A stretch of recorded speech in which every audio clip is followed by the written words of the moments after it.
Hello, everybody. Welcome to the Political Vigilante. We are here with Patreon supporter Mitchell or Mitch. And how do you pronounce your last name? Heldt. Heldt. I want to make sure I get that right. I'm not really good. I butcher a lot of names, so I want to always make sure I ask the right way to. Yeah, the correct way involves spitting. So. So. First of all, Mitch, thank you for being a Patreon supporter and getting behind this show. I really appreciate it. We've grown a lot in the last year, and it's really because of a lot of supporters such as yourself. So my first question is, what got you involved in sort of progressive politics? And then we can get into the specific subject that you want to talk about. Well, for me, I really started getting involved in politics when I kept seeing everything shutting down in the country. I was working in manufacturing, so we pretty much knew NAFTA was a done deal even before, long before, because we were given projects to build the factories in Mexico so that they would be ready when it passed. Wow. And in the Chicago area, we'd been warehousing kits to build factories. And the employees in the areas didn't even know we were building kits to replace the factories. And so that was just one company. All kinds of companies had hired warehouses along the U.S.-Mexico border that all they had to do was basically put these modularized operations into the trucks and take them over the border. Wow. And same thing in Mexico, the buildings were already there, ready to go. The material transfer was going to be expensive until NAFTA was signed. And then there was no problem. So there was no cost involved once they had that going. So I kept seeing, we lost 95% of our U.S. manufacturing capacity since 2000. A majority of it was already gone between 1992 and 2000. By 1995, we were already extremely hit. And the people who saw it first were the people that set up buildings or factories. Also, we would suddenly see no more factories being built in the United States. A lot of guys were having to take jobs overseas to build factories because you need to make a living. And it's just poor government to allow something like that to happen. Up until 1984, we had a law that something purchased by the Pentagon had to be made in the United States if there was a United States operation available that made that. If not, they would actually fund one being built. Like the John Deere tractors and a lot of the automotive assembly buildings, usually their engineering departments were at least partially paid for by the war readiness of payments they would receive. So like in case of the John Deere factory in Waterloo, Iowa, they received 25% of their funding from being ready at any given moment to switch over to tank engines. So when we stopped making, this was in 1984, when we stopped the rule that it had to be American made to be sold to the Pentagon, it almost put Iowa into a depression. Wow. The only thing that wasn't really the depression was it wasn't called a depression. All the companies collapsed. Nobody had money to buy anything. There was no jobs. And I was young myself, and I left the state to find jobs just like most people. And still, you can go through all the towns around here, and sorry, looking at the camera. Most of them are mostly still empty. Well, that's the thing that I've noticed as a stand-up comic. So I've been on the road for 25 years, and I have seen that driving around this country for the last 20 years, especially the last 10.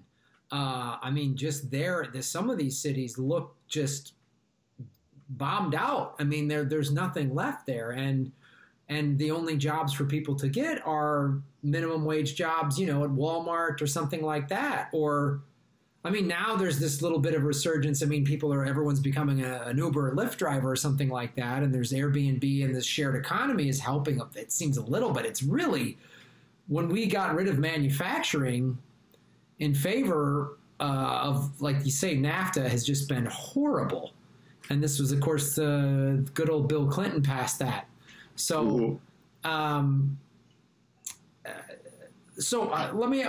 think this goes into the subject you want to talk about. So I talk a lot about on my show about how a Green New Deal could, clean energy being manufactured and produced in the United States could do so many things. Get us off of Middle Eastern oil, give people jobs, and reduce terrorism, because instead of creating terrorists by blowing them up because we need oil wars, we would actually be cleaning green energy that would put people to work. So you sent me some information before this interview about a form of energy that, tell us about this, the infrastructure and the producing of it, and how you think this could impact our economic and energy needs for the better in the future. Thanks. As part of an infrastructure program, the ocean thermal is the most abundant form of energy on the planet. Most of the planet is water, and there's a different temperature of the water and deep than there is at the surface. The problem is it tends to segregate. By breaking that barrier, you can provide lots of energy. In fact, using OTEC to generate water, you can generate enough power for the entire West Coast and have the side effect of making fresh water. Explain how this works. I'd like to get into more of that, but I really can't get more into that at the time. But I thought I'd get more into the infrastructure. Okay. We just had this train wreck in Seattle area. And the infrastructure is just not there for us to do anything. And you brought up the New Deal. One of the first things he did was by Strawberry Point, Iowa, he made an experiment with making fisheries, a place to grow fish. This was Roosevelt, a place to grow fish where people could go there, fish, go home, and have something to eat. So these people didn't have money to eat in the Depression. So he suddenly said, here's a way to get you some food. I can put some people to work building these cabins to build this fishery. And so it's good work, and those people have money to buy things. And they'll be able to kickstart it. And this kickstarted the CCC, the Civilian Construction, and the WPA. Mm-hmm. And that all came out of this. And just by putting people to work, it made us more economically sound. Because even in politics, people cannot drive 50 miles to a protest if they don't have money to fill their car. Reimbursements don't help you with your health if you don't have the money to pay up front. People that think that, I'll say we're going to have this health reimbursement on your taxes, don't understand poverty. The majority of the country cannot make 1 month's health costs. Well, I mean, it's great you bring up FDR, and showing one of the things FDR was quoted as saying is that he helped save capitalism. He went to all of the big tycoons and said, "Look, guys, if you don't give people hope and jobs, they're going to come after you." And it's by design to keep people distracted and overworked so that they can't pay attention and protest. But if I've mentioned this numerous times, 63% of the country doesn't even have $1,000 in savings. And when the next recession hits, and it will, and there's millions of people without work, it's going to get ugly. And the thing that FDR understood too, he said, let's try a bunch of different programs, and the ones that don't work, we won't do them anymore. But he was all about, let's find solutions and put people to work, which, it's a consumer economy, so it puts money back into the economy. And I just think these 1%ers that control everything are just so greedy, and their focus is so short term that they're missing the fact that they are shooting themselves in the foot. Exactly. Now, if we go back to thinking of what FDR did, he got the people an income. He got them going because the country was in a depression. in some areas, the Depression started before it did in others. Well, it's the same thing happening in the United States, but it's no longer by where you're located. It's by what you're located, by where what you're located does. Yeah. So in many areas of the country, somebody that's making all kinds of wealth off the collapse doesn't realize that the rest of the country is in depression. So what we need to do is look back on the successes of FDR. We have a lot that needs to be done, and this is something I troubleshoot factories. If I think of the world as a factory, it's a factory that has some problems. So I'm going to pair up all of my problems, and I'm going to see, like, if I have a workstation that discards a piece of cardboard, and I have another workstation that needs a piece of cardboard to slap something on as holding some paint or something, so that saves me one piece of cardboard I have to buy for the next. So I start putting all my problems together, and I map out what is a possible waste that could become a possible input for another option. So I've got all this labor. I've got a world full of carbon that needs to be cleaned up. We're having troubles even getting people to admit that we have a carbon dioxide problem. And that's not the worst greenhouse gas. Actually, water vapor is. And so the hotter the air gets, the more the water wants to stay up in the air. Well, places that need rain don't get it because it doesn't want to come down. It's too warm. That's really oversimplifying what's happening. But again, we're not thinking of all of the 7 or 8 different main forms of pollution. We can't even agree on the first one. So let's start putting together all of our problems and saying, I've got a massive workforce. I've got over 100,000 scientists and engineers unemployed in the United States. That if we wanted to, in 3 months, we could have a team of 1,000 engineers and scientists ready to go to start working on problems. But they can't because there's permitting and other issues to go. And I'm not saying let anybody do anything they can to get California water. What I'm saying is let's accelerate the review of some things that are really obviously not damaging the ecology, because other things like oil get an automatic bypass. Okay, you want to drill? Go ahead and drill. But if you want to do something that doesn't have any obvious pollutants, you have to not only wait 10 years for a permit, you have to get the entire body of Congress. Well, first one congressman has to sponsor you, and then they have to vote on the bill saying it's all right for you to go test your thing in the Pacific Ocean off California. So for all the small inventors, it knocks us out of being able to get anything tested. I've got islands like Tuvalu, and I pronounced that wrong. I apologize. Tuvalu. Kiribati saying, come on out here and try it out here. And our own country needs it just as much, and we'll try it. So then how do we overcome? Because you were saying earlier that infrastructure is the big issue. So how do we do this? Right. We need to hitting our. Sorry, look it down here. We need to be telling our potential candidates, if you're not big on infrastructure, then we're not big on you. And by infrastructure, we don't mean just build me a bridge.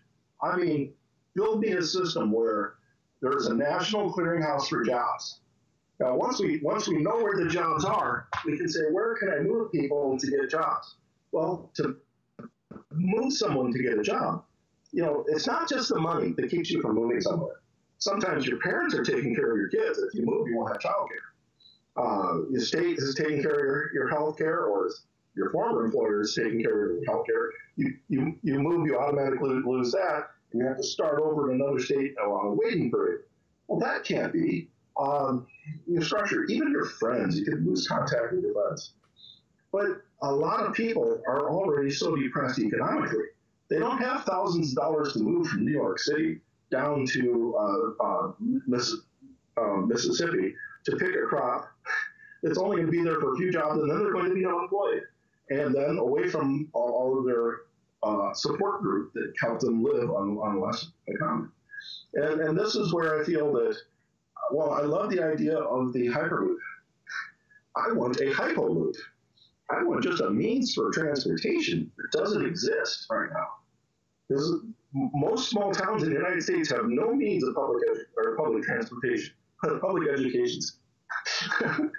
But there's like out in the town where I moved to, there's no train that will take me every 3 hours to the nearest town. There's no train that I can get on to go get on another train down to Los Angeles. Right. If I want to move my family, it's thousands and thousands of dollars, or many trips to the pickup like I'm doing. So, but so many people can't do that. So if we want to have people complaining that they can't even get people to pick peaches for $50 an hour. Well, first of all, peach picking, it is a profession. It's not subject to any of the rules of OSHA. I can injure those people all I want. And picking in California, picking lettuce, peppers, things that grow close to the ground, not covered by OSHA. Well, if I was doing that at any other factory, I'd have to find a way for them to be able to pick without bending over. These factories, you don't see people working on the floor. They're working up here. Right. And so we could put all kinds of people to work, just start restructuring our agricultural system to not be injuring people and bring agricultural workers up to our grade.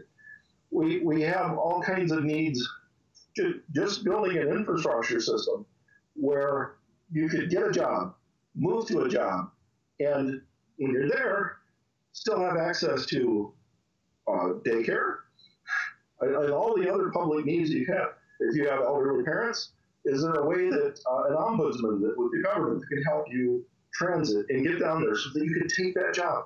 Because there are so many jobs that people would take if they could just get there. Right. And I think the one problem I see with everything you're proposing is that it requires you to have a heart and a soul, and I just don't think we have a lot of that in America right now, Mitch. So I think sounds like pie in the sky ponies to me, buddy. Yeah, and then there's money. How would you get the money to pay for something like this? Well, how about moving the banking system to the post office?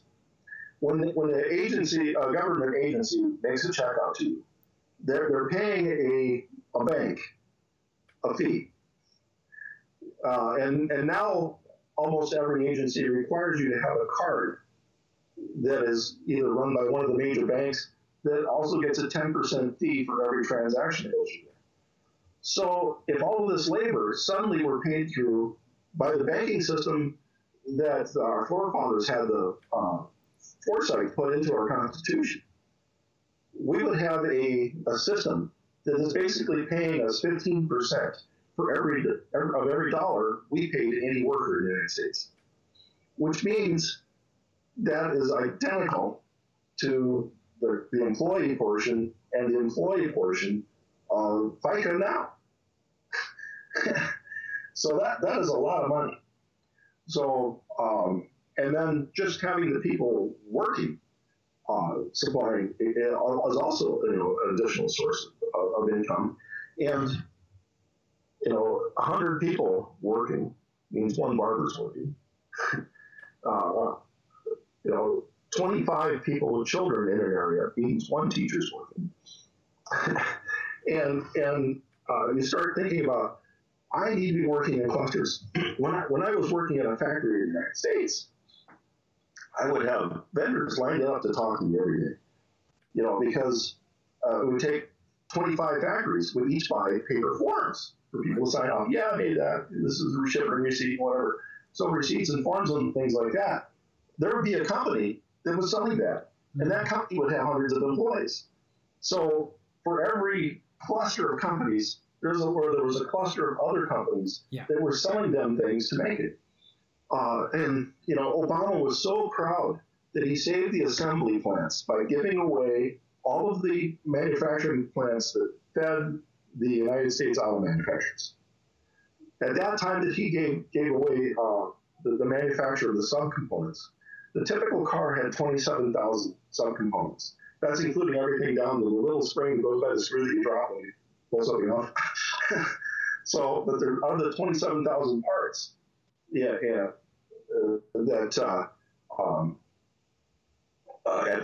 2008, 22,500 of them were made offshore, with the goal of 7% per year increase of the number that's going down out of the country. And how is that being a benefit to Americans? But you know, the laws are still on the books that could actually correct the country with one stroke of a president's pen. That we have one bold president like FDR. There is a law still requiring that we buy for the Pentagon primary sourcing from American companies. So, in one day, you could say we're going to reenact and end the Reagan waiver. Now, what happens is it wouldn't be overnight, and it usually takes people years to plan and build a factory, depending on its size. But people will kill. People will, if this, whenever the Pentagon purchases something, they put out rules for bidding on that project. Mm-hmm. They might make a requirement for a company that everybody has yellow shoelaces on their left shoe to be eligible to purchase or to sell the government that component they're making. You will see companies, just hearing a rumor of that, go out and buy 25,000 pairs of yellow shoes. There are classes you can take on what do you do to look good for whoever it is you're trying to sell to at the Pentagon.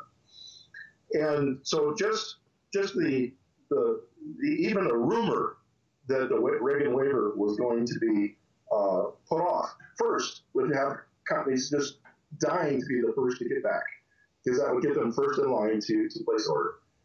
And if we extended the proclamation to say we will allow the Reagan waiver for any country that maintains a close to parity trade balance with us. Mm-hmm. So let's say that England is buying from us as much as we're selling them. Mm-hmm. Then they would be eligible to buy or sell to the Pentagon. But if the country weren't, it would just sell, and wasn't buying anything from us, they would not be eligible to work for the Pentagon. You would also see them following the same rules, saying, oh, geez, that's as bad as yellow shoelaces. We got to start buying from them. Companies must buy this amount of American stuff. And it would benefit both countries. Because when there's trade, it always does benefit both. Right. When there's a lack of trade, it always hurts both. But when the trade goes beyond parity, it always hurts one.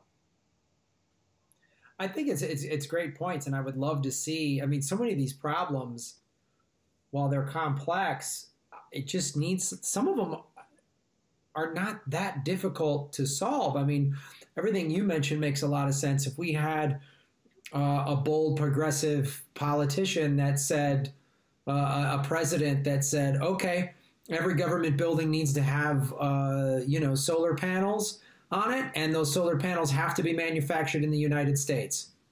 Boom! How many solar factories would suddenly pop up, and how many Americans would suddenly have jobs? I mean, just that alone. Every government building has to get some of its energy from the sun or wind.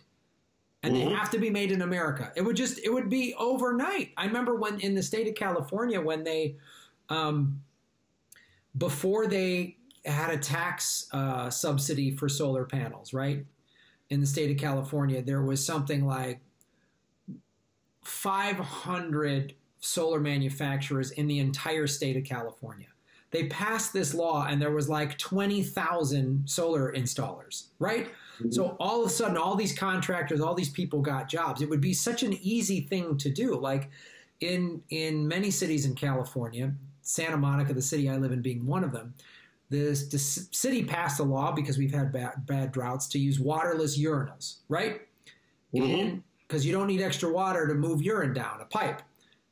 So every public restroom in the city of Santa Monica had to have waterless urinals.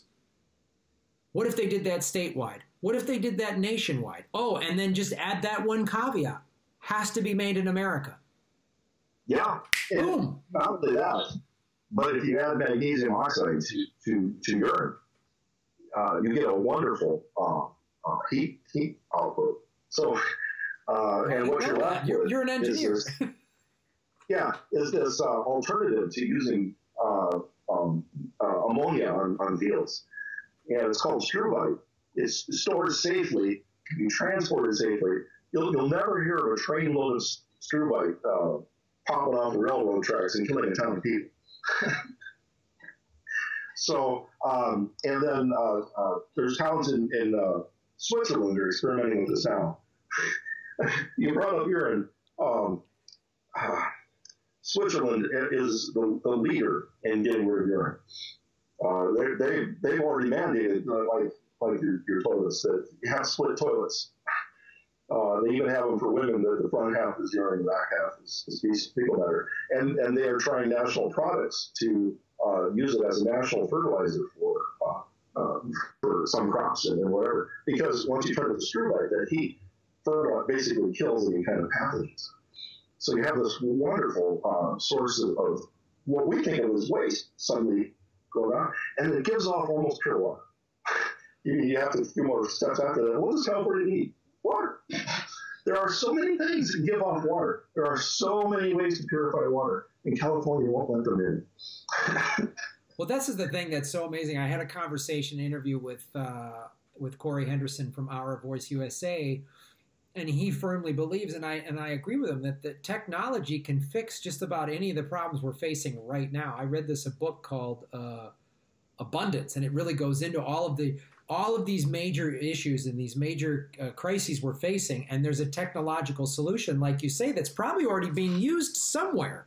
Like you say, what they're doing in Sweden. And it's just like we could change things literally overnight. It's just we need, and what the problem is we're told that, we don't have a democracy. We have a plutocracy, we have a kleptocracy, an oligarchy, any combination of those things, whatever you want to call it. And those corporations control the message, they control the media. So these things aren't even discussed. They're still debating, is climate change a real thing on CNN? They're still debating that. Well, we're debating it here, but countries like the Netherlands are not. Right. They know it's there and they're addressing it. They are number 2, and they're pushing on us for being the biggest agricultural producers in the world. And we have states like West Virginia that doesn't think they can do anything, that could actually be equal in food production to the entire rest of the United States, because they're more sun happy than the rest. It's called controlled environment agriculture. Instead of growing one crop per year, you grow like 5 or 7 layers, and you grow it 4 times a year. So you get per acre all of this extra produce, and then you're not shipping it all the way across the country. So 60% of the United States population is within 600 miles of West Virginia. Wow. Actually, Tennessee, sometime in Tennessee. Maybe it's Chattanooga. So, but if you move it to where it's being used, you can say, okay, go on. We have a whole lot of food in the United States that we use that's imported from other countries, that because of climate change, we're going to lose our source. Chocolate's already a problem. Bananas are already a problem. And this is worse, black pepper. We have just a few years to figure out what to do to save black pepper. Wow. Can you imagine? I mean, as a vegetarian, that's a major part of your diet. Yes. Not for maybe nutrients, but to make the food come alive. All right? So we have all of these professionals that need to work. Sorry, Abraham. We have all these professionals that need to work together. And we don't have a government giving us a band leader to go out there and say, hey, let's do this. This problem can be mapped with this problem, can be mapped with this problem. And again, all together, by putting all their problems in the way, saying this is the result from that. What's the bad part? Who needs that? Pretty soon you have one solution that benefits so many people. So Mitch, as we're coming to a close here, what is there? I mean, obviously, getting a visionary, getting an actual progressive populist president in there, getting progressives in smaller levels of government, from the low levels of municipal government on up to the federal level. Obviously, those are potential solutions for this. But what do you see here that could help us have the right environment to have these discussions and talk about all of these, as you say, these problems and potential solutions and how to put them together? Well, we have so many myths out there that what we believe is correct, and people are trying to get it right, but they've been told the wrong thing. Using wood, cutting down trees. Well, you don't want to cut down an old growth tree. You want on the side of the mountains, you want really old growth. But in areas where we've absolutely devastated the landscape, like Oklahoma or whatever, 100 years ago, we just devastated the landscape. So it's not natural. It hasn't been natural for a long time. If we planted trees there, fast-growing trees like poplar or whatever, and chop them down, even if we don't do anything, if we just chop up and get that cellulose back in the ground, it gets the carbon out of the air, improves the soil. The soil that we lost in the Dust Bowl. And we, again, it's the kids. We got to get the kids out. The kids would have made a big difference in the last election, and we kicked them in the teeth. We got to get the kids back out this time and let them stand up for themselves. I go to my local Democratic Party meetings. There's a major power in that state. And there's nothing else, very much. But the party there is disintegrating. 75% of the people aren't willing to go out and knock the doors anymore. And it's not just the voters. We're losing the people that will support the party. So we have nobody under 50 attending our meetings. We had a statewide listening thing where everybody could go in and talk to the leaders of the Iowa party. And we had somebody in their 30s show up, and we put them on like the star speaker. Just a few kids, 40, 30s, even 20s, especially 20s. If we could start getting them to show up, we start getting them to show up in numbers, they would be able to throw down the rules for any party, because they have the potential of showing up in so many numbers. And they've already demonstrated, if we don't respect them, they will not show up and vote. Well, no, they got engaged in the primary in 2016, mainly because of Bernie, and then they were kicked out of there. And then so a lot of them said, the hell with this. And then they were blamed because it was their fault that Hillary Clinton ran the shittiest campaign ever. And she couldn't beat the reality TV star. So it's like, I don't blame them. And then, the largest generation of independents is millennials. And millennials, the Democratic Party, is like, doesn't give a shit about them but then demands their obedience in the general election, and then they're so aghast as to why independents in general of any age group said, the hell with you. So I think it's a great point, and I think the interview that I just released with Our Voice USA, he's all about technology, and what that is an app on your phone that tells you who your state legislatures are, who your senators are, who your congresspeople are, and where they stand on issues that are critical to you, which I think could help talk about what you're doing, which is engage people in general. People don't even understand, I have state legislatures? Some people even don't know that, and they don't even know the district that they're in. And it's not because they're dumb or they're not paying attention. The system is designed to keep you from paying attention. It is designed to keep you from being engaged. So I agree with you. I think it's great, and I appreciate everything that you say, and I concur. And I know that a lot of millennials watch the show, and a lot of them are really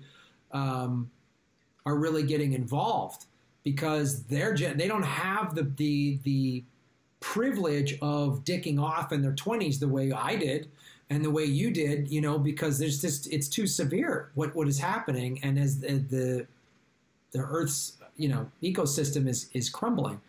So I really appreciate everything that you said, and you brought a lot of things to light that I wasn't aware of, which is again why I love doing this show, and I love these Skype calls with the patrons, because you guys do research and you find stuff, and then your background and your history of working in manufacturing sheds a light on it that I didn't know. And well, they steal stuff from comedians for manufacturing.